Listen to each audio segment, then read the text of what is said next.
One. What's up, y'all? Welcome to the Sports Medicine Broadcast Special Needs Student Athletic Trainer Aids. This week I got Terra Davenport, who's been working with Oak Ridge High School and right outside of Knoxville, Tennessee. She's been an athletic trainer for 13 years.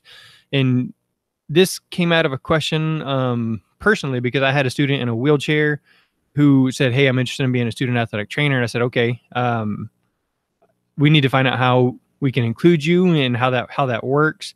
But then she never came back. And so that got me thinking, how do people deal with this? Because how do you get that wheelchair? The football team can't take a wheelchair bus because they can't fit. So how do I include this kid without, I guess, logistically? And so Tara said she's got some experience with that. So we're going to get right to that. If you want to look back at the show notes here, some of the resources, some of the comments from other people on social media. This is sportsmedicinebroadcast.com/special needs. So again, sportsmedicinebroadcast.com/special needs. And then Tara, once you get us started with what's your AT story, how did you get to where you are right now? Hey, Jeremy, thanks for having me. So as you said, I've been at AT for 13 years. I got my start at UT Martin, which is a Division I school out in West Tennessee, very close to the Mississippi River. And I was an undergrad there, grad school, and that was actually my first full-time job. They hired me right out of grad school. And that was a great experience for me. I think the thing that stuck with me most from UT Martin is the undergraduate curriculum program. Unfortunately, that program's not there anymore. It's one of the ones that didn't make it through the transition. But I host, as a member of that program, as a preceptor, as an instructor in that program, I got a great foundation going forward in my profession, in my career. From UT Martin, went to a place called Maryville College here in East Tennessee. It's a Division III school. I was there for about 3.5 years. It's a liberal arts institution. And so one of the great things we did there is we had a work-study program to get kids working in the athletic training facility. And last count, we had 8 students from a 3-year period that are either in PT school, finished with PT school, or certified athletic trainers. We actually had 2 pass the exam in February. And from there, that led me to Oak Ridge High School. I've been there for about 7 years now. The unique thing about Oak Ridge, we're one of the few high schools in East Tennessee. I'm employed straight through the high school. I don't work through an outreach clinic. Have my own facility on campus and really have a lot of freedom to kind of build my program as I see fit. The thing that's kind of brought me here with you today is I think I'm kind of like the rest of your listeners or viewers, is that I have a hard time, well, maybe not everyone. I personally have a hard time finding students and where they fit in my program, student aids. This year, I was fortunate enough to work with a young man who is autistic. And it's really changed my perspective about how I relate to students and just how I do my job on a daily basis. All right. So that being said there, so we've had high numbers in the past. We've had low numbers recently, as far as like 7 or 12 kids. And like I said, I personally have never had one that has required special accommodations, attention, need. And tell me, what are you doing to work with that kid with autism? Well, the first thing we did, I sat down with his parents, his counselor, which we have a fantastic counseling department at Oak Ridge. Excuse me, at Oak Ridge. We're kind of lucky in that department. And then his special ed coordinator, who coordinates his education program. And we talked about what he's capable of, what kind of where he would fit in with us, what he could handle and what he couldn't, as far as the nature of our schedule, the nature of what we do. He works with football.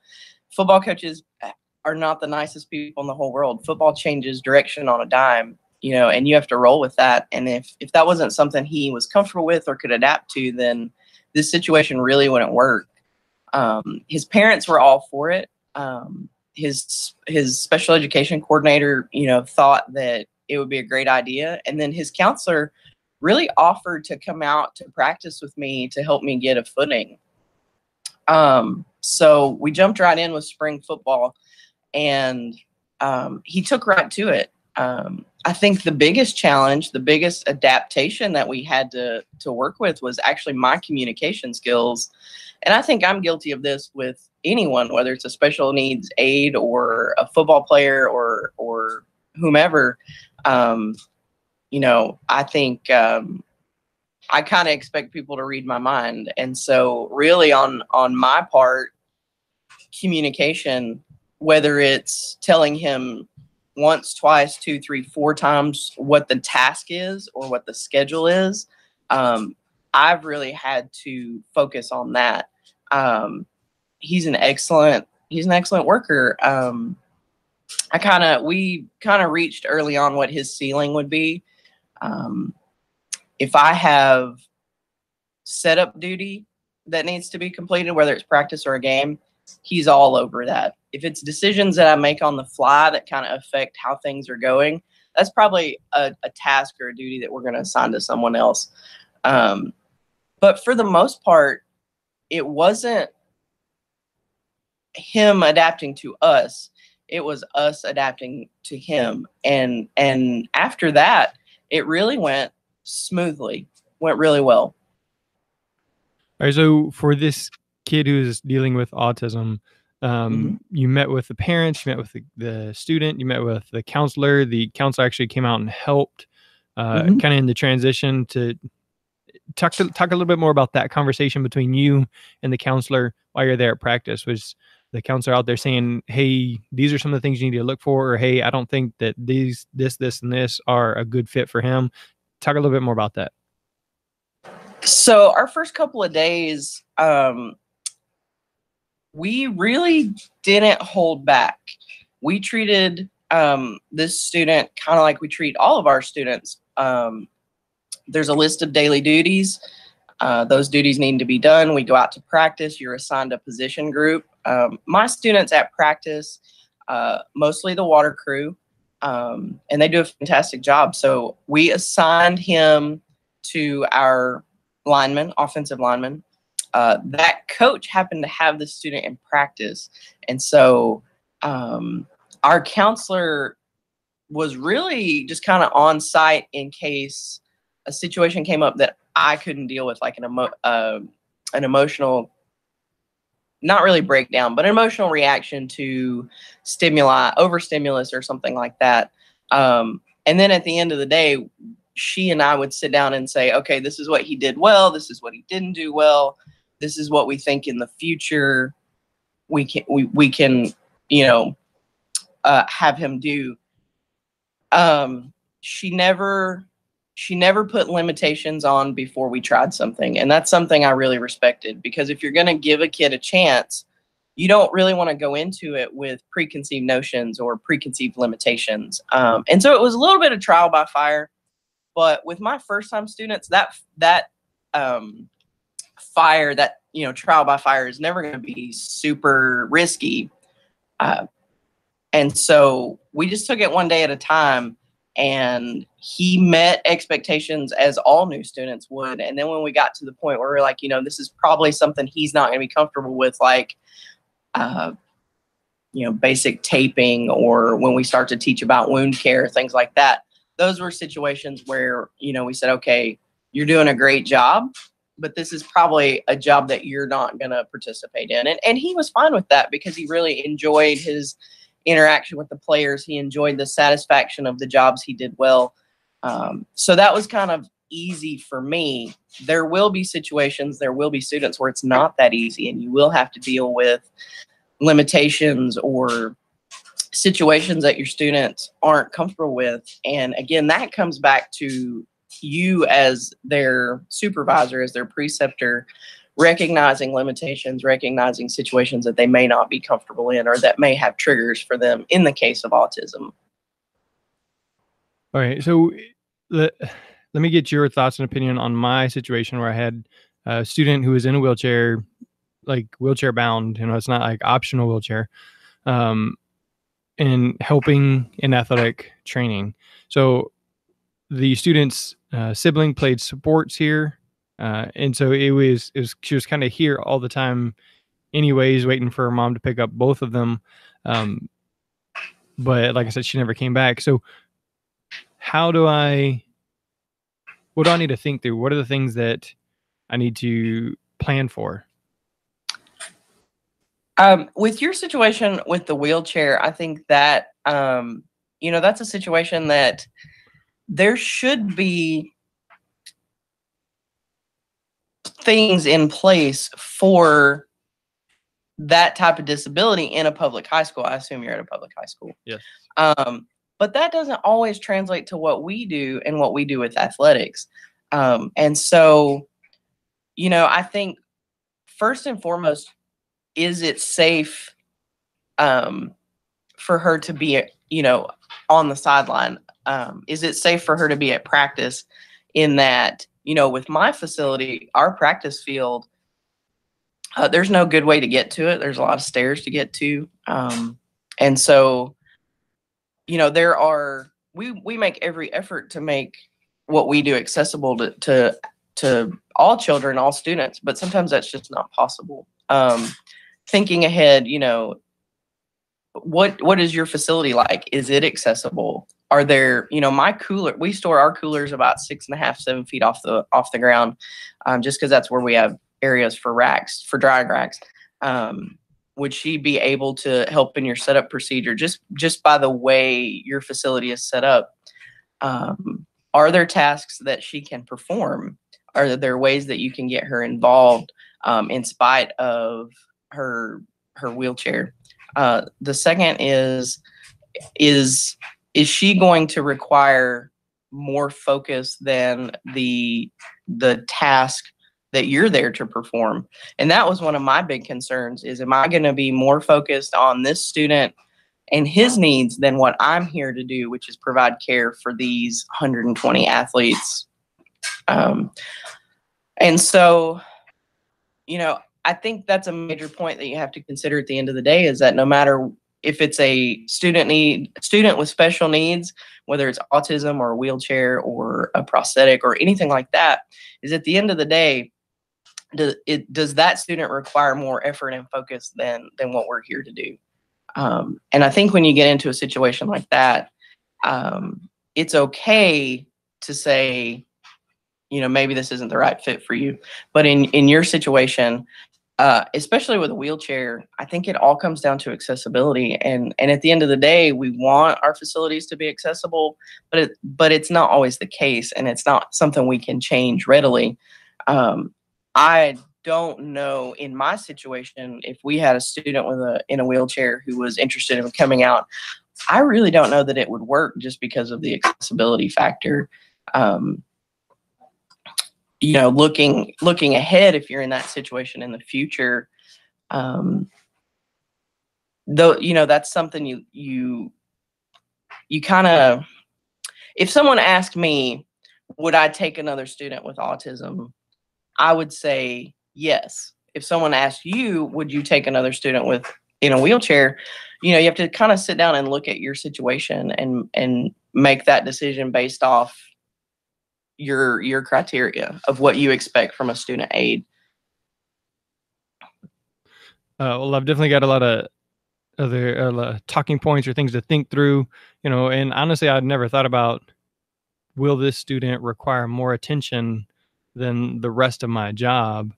And that is a very important thing, because I'm paid as an athletic trainer to prevent injury, not to, I guess, honestly add to the risk of injury. So it's definitely one of the things I need to look at, think through, and have those conversations with the parents, the student, the counselors, and then go from there. So. Yeah, I mean, that was one of my first concerns is, am I going to be spending more time making sure he's on task, safe, adapting well, than I am doing my job? And, there is nothing like Friday night football. It's a different environment. It's a different emotion. It's a different feel. And we couldn't replicate that in practice. So his first football game was, I was just hoping everything went smoothly because we didn't know what was going to happen. Luckily, it went well. He made it through the whole season. He's one of my best students.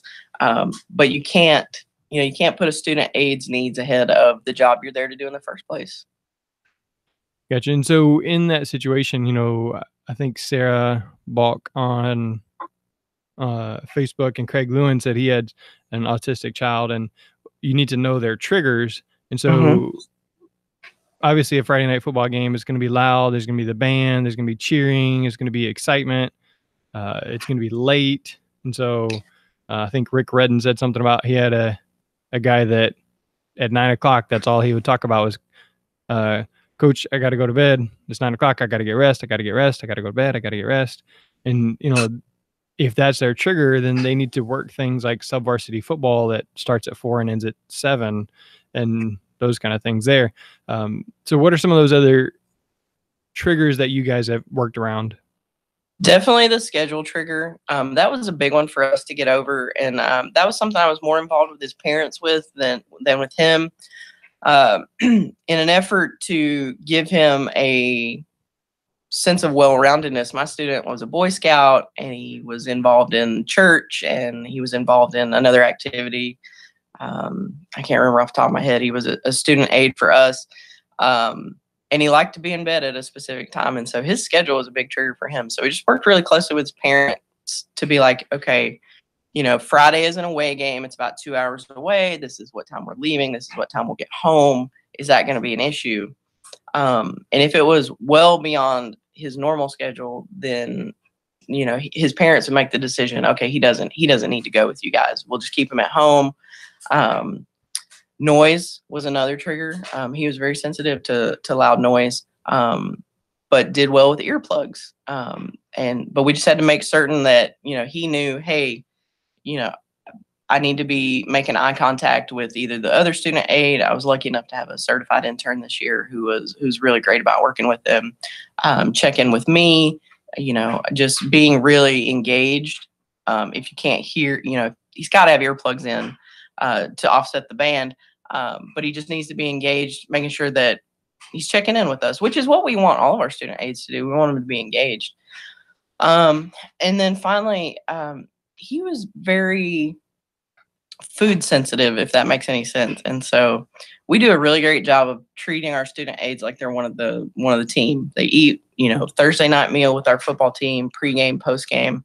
But my guy, he would only eat chicken. And he would only eat fried chicken, which is not on our football menu very often. And so, Fridays are long days, and I can't be worried that you're not prepared to hang out with us for the next 7 hours during a football game. And so, I started keeping PB&J in my desk. His mom would bring him lunch by. His mom would bring him a snack at halftime.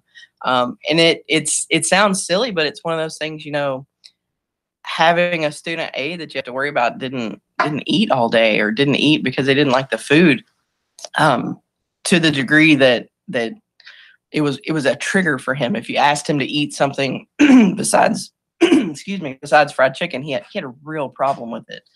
And so that wasn't something I wanted to deal with, but his parents were great about helping us out with that situation.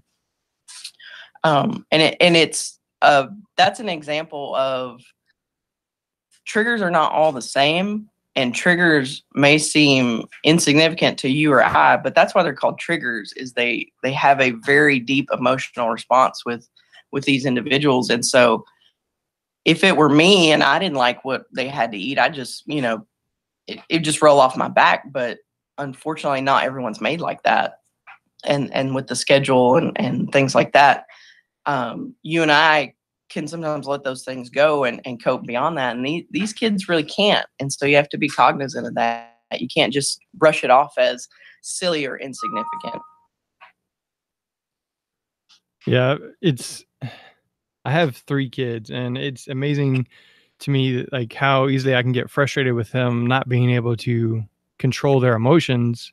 Right. But I'm like, I am almost 37 years old, and there's times where I get upset with them or can't control my emotions with them. I'm 37 and they're 7, 5, and 3 and can't control their emotions, So I think those kind of things help me think, okay, look, it's not that he's trying to disobey. He's not trying to misbehave. He just hasn't learned how to completely deal with that yet. And like you said in the beginning, it's really you adapting to him, learning to communicate things that way. Okay, son, I need you to do this, and then come back and I'll give you your next set of instructions. Because if I gave him all 4 things, he wasn't going to do any of them. Right. And so it's just learning to adapt to those needs. 100% correct. I'm notorious for, as soon as my kids are assembled, I'm rattling off instructions, and I expect you to catch them all. I expect them to all get done. And not everybody operates that way. And so now we've brought out the big white dry erase board. There's a list of instructions every day. We've gone so far as to color code it so that my special needs guy knows he's blue, and the blue stuff is what he's supposed to complete. And he loves that because he gets to go to the board and cross it off.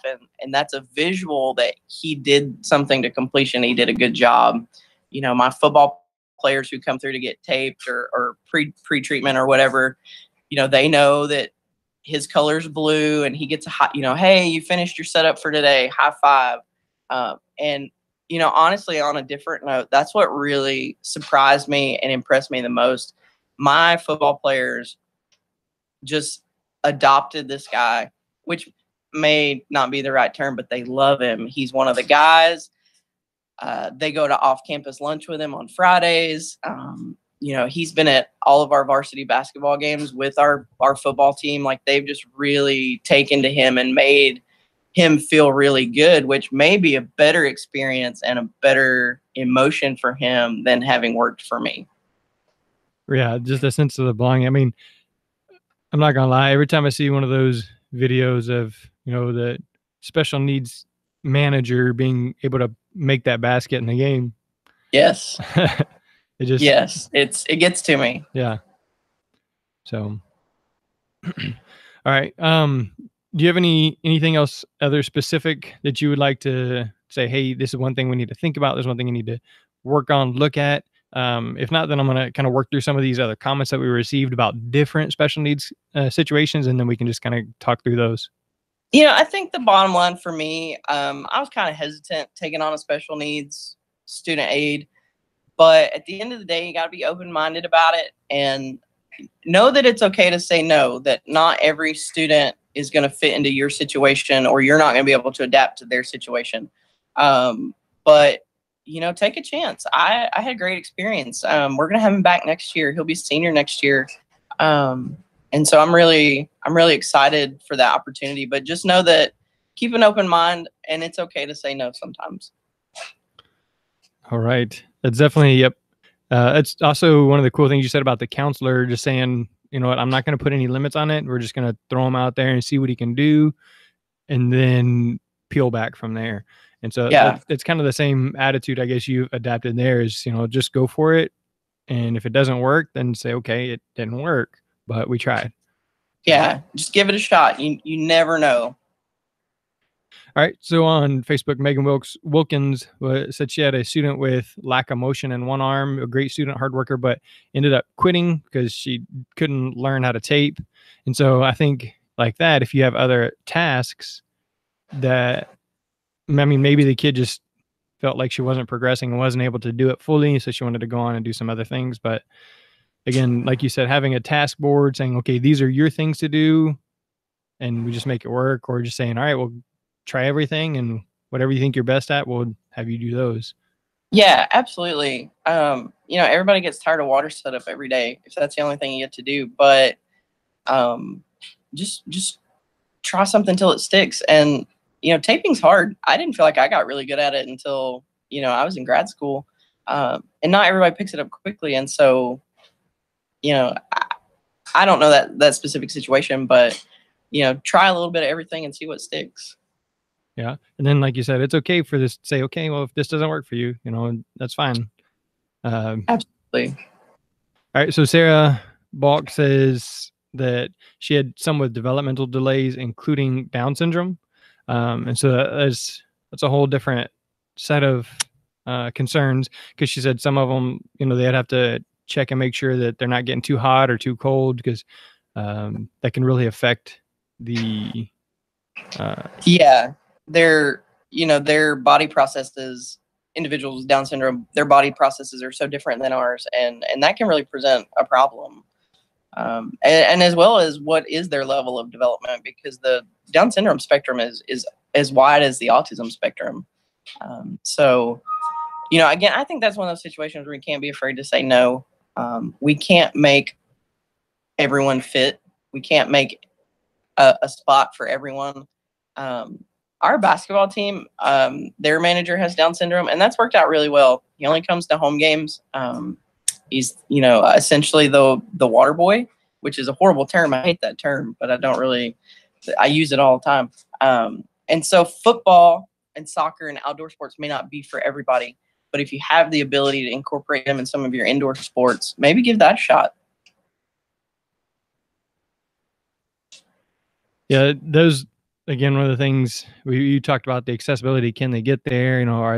Can they work just home basketball games? Because then they're inside. But then another one of the things that I think you might have mentioned, the noise from the band. Well, you have the buzzer there in the gym, and if they're not expecting that, is that going to cause a problem? And they're sitting close to the court, so is it going to focus more of your attention? And that's true. And like with football and basketball, especially if you're on the sideline, like you got to be aware. Like, the athletic trainer for Alabama got trucked by a tailback this year and broke his arm and his ribs, and so you have to have your head on a swivel, and sometimes it's hard enough to be responsible for me, much less someone else who needs extra oversight. So I think that kind of comes back to assessing your situation and their situation. The risk factor of, can I do my job and have this person on the sideline with me? All right. Sarah also said she had a kiddo with CRPS, which really limited her in football to a scooter or wheelchair.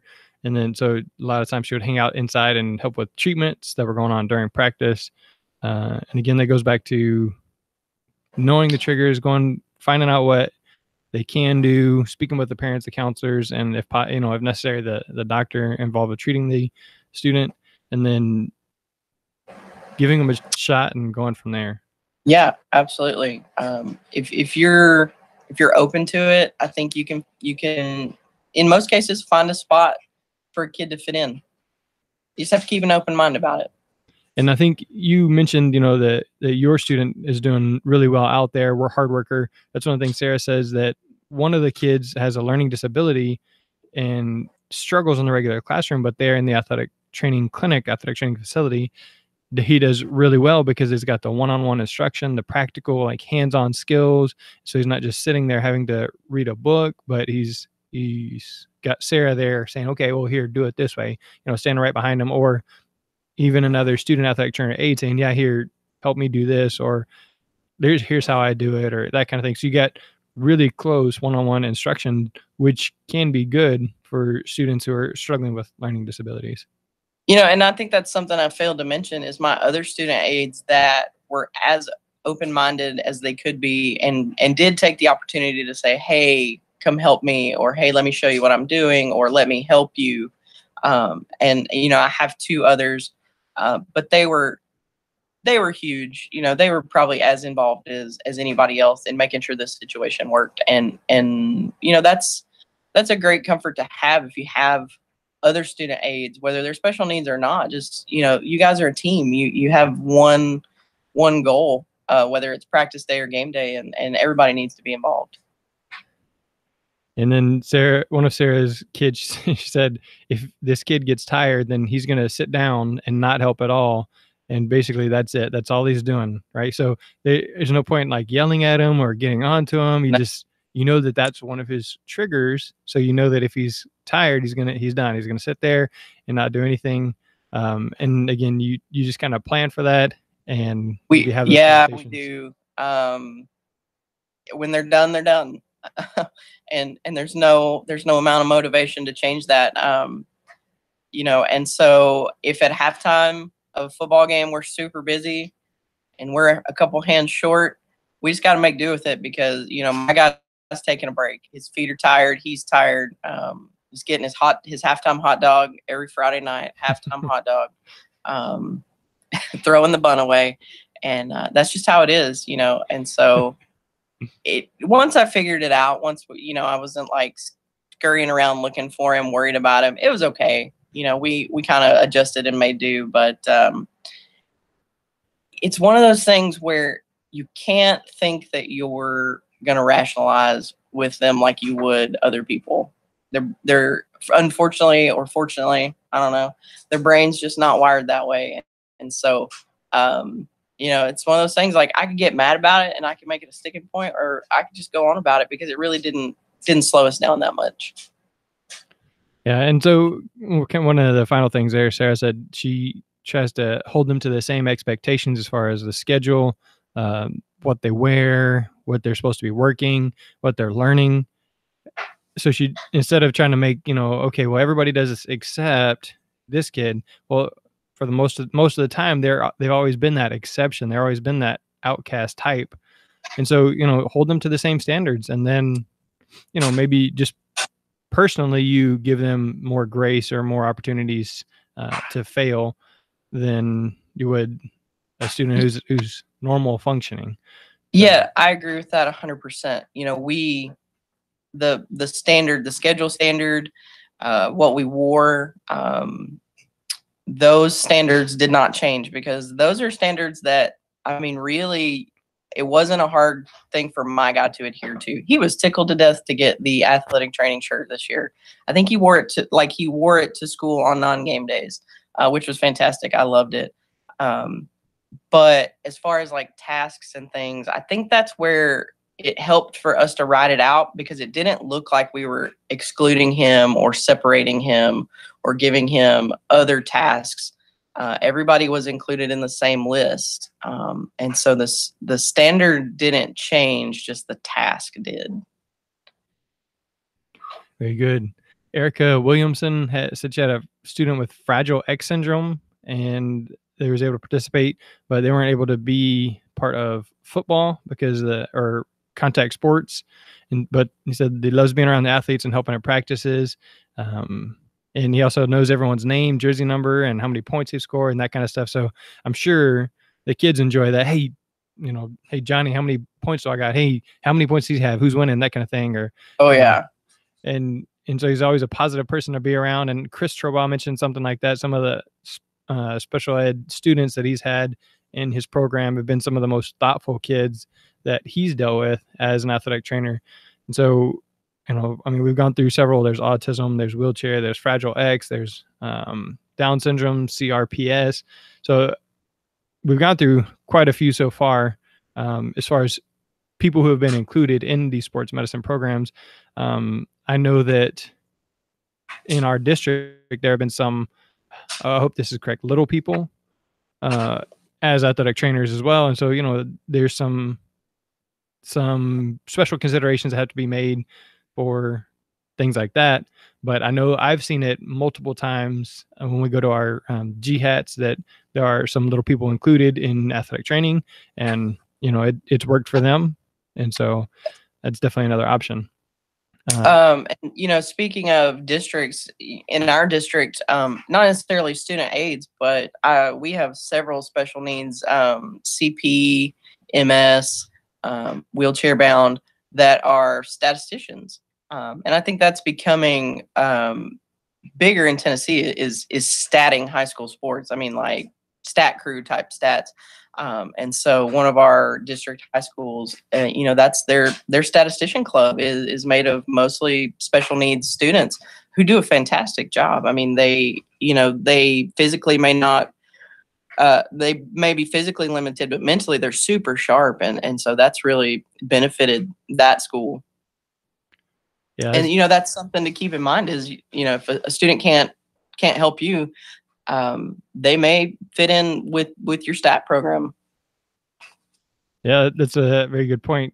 Like we were talking about earlier, the guy that knew everybody's jersey number, everybody's stats. If he already knows that in his head, we'll just have him write it down or record it or type it in on an iPad, and then boom, that's one less step you have to do, or go back and watch the game film because it's already done. Absolutely. And then I think this is the last one I have here. Matt Weishun said he had a student with autism for 4 years, so working through the whole program. He never figured out how to tape ankles, but he could manage wrists and do basic first aid stuff. And then he was a hard worker. He knew the setup and takedown routines. If he got distracted, it was easy to cue him. One of the other things that Sarah said, and I think you mentioned as well, is you had a specific coach assigned to some of these students so that they knew how to deal with them, and also that student becomes comfortable, and that's part of their routine is, I work with this group, I know them. They're least likely to fly all over the field. The linemen, they're not moving as fast and as far, and so Right. it gives that guy a little bit safer area to be in. And again, Matt's student as well had problems with the being in the gym because of the loud noises, and so the kids would either warn him to cover his ears, or he would, if it was one of those days where he was just not doing well, he would just step out or something like that. But again, communicating with the parents was key. So, I'm pretty much done. I think we all came from situations, whether we were curriculum students or internship students or GAs or whatever. We were held to a standard where you're there the duration. Your needs are probably, if you're working football, your individual needs come second to the task we're trying to accomplish. And when you work with high school students, and especially special needs high school students, that is not the reality. If they need to take a break, if they need to, if their task needs to be different, if they're sensitive to noise and things like that, that's their real world. That's their everyday. And so, I was very accepting of that. My guy does a great job. If I have to make a couple of exceptions for him, we're going to do it because it's worth more. The experience to him is priceless. The help for me, was great. And so, I think we all kind of come from a background where we're not used to making exceptions like that. Especially when I was in my curriculum, my clinical site was not negotiable. If you weren't on time, you were in the doghouse for the day. And if you didn't complete the task, you were in the doghouse. And I think as certified athletic trainers who run our own programs, it's okay to make exceptions and kind of bend. And at the end of the day, the benefit was to both parties. Even if he had to take a break at halftime, or he had a situation that we had to kind of take a break for or make an exception for, it was okay. And I think that's something to remember. Yeah, I love what I've learned here. Include the counselor, include the parent, the student, give them a shot rather than holding them back and saying, like, adding one thing, just, okay, well, let's go see what you can do. And then what you can't do, we'll kind of eliminate that from your routine. Obviously you don't want to throw a kid that has heat issues out there in August and say, see what you can do here in Houston, Texas. But you do want to say, okay, well, mom, dad, maybe you want to be here for the first week of practice and stand off to the side and let's just see what he can do. Watch your kid and know, whatever that is. But I really like the tips, the ways to get started, to get things moving. And again, if as a listener, if you've got a kid, honestly, I want to hear a little bit more about the physical inabilities. So kids that require the crutches with, like multiple sclerosis, cystic fibrosis, or in a wheelchair, or other special like physical inabilities that would require like modified transportation or things like that, then I would like to hear from you. So you can email me, you can hit me up on Twitter, Facebook, something like that. And then maybe we can include that like in a second conversation as we continue to learn. Terra, if somebody wants to get a hold of you, what do you think is going to be the best way to do that? You should email me if you have questions, concerns, if something came up you want to know more about, or you just generally liked what I had to say. You can email me at tmdavenport, DAVENPORT at ortn.edu. TM Davenport. ORTN. Okay. So TM Davenport at ortn.edu.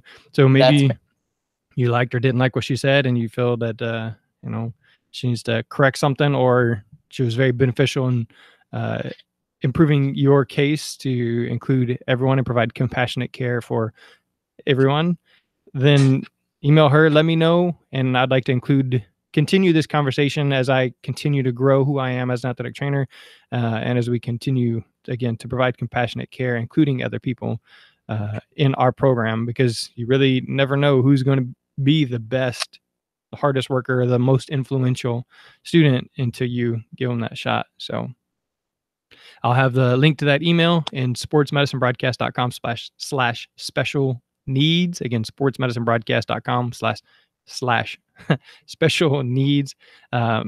Tara, one last thing. Right now it's March, which is National Athletic Training Month 2018. I want you to give a shout out to somebody, an athletic trainer who's really influenced you, and do that right here. My shout out is to Tina Cole, who is my mentor. She was my preceptor through the majority of my program at UT Martin, and continues to be a sounding board to this day. I could call her right now with a question, and she would answer it to the best of her ability. She's always had my back. And so, Tina Cole, I hope you have a great athletic training month. All right. Well, thank you, Tina Cole, for mentoring, for being a positive role model and setting the standard for Tara. And again, that Tara's been able to positively impact the area around her because of the way that you impacted her. So thank you, Tina. And if you're listening during National Athletic Training Month, awesome. Celebrate somehow. If you're listening outside of National Athletic Training Month, which is March, plan to do some advocating for a profession today. Do it tomorrow. Speak well, write a letter, send a thank you note, thank a mentor, a doctor, somebody else who's positively influenced you, a teacher, and just say, hey, I'm an athletic trainer. Whenever you taught me anatomy in high school, that was my favorite class, and it really sparked my interest, and that kind of thing. So write a note, encourage somebody, but advocate somehow as we celebrate National Athletic Training Month. So again, for Jeremy, Terra Davenport, sportsmedicinebroadcast.com/special needs. That is a wrap.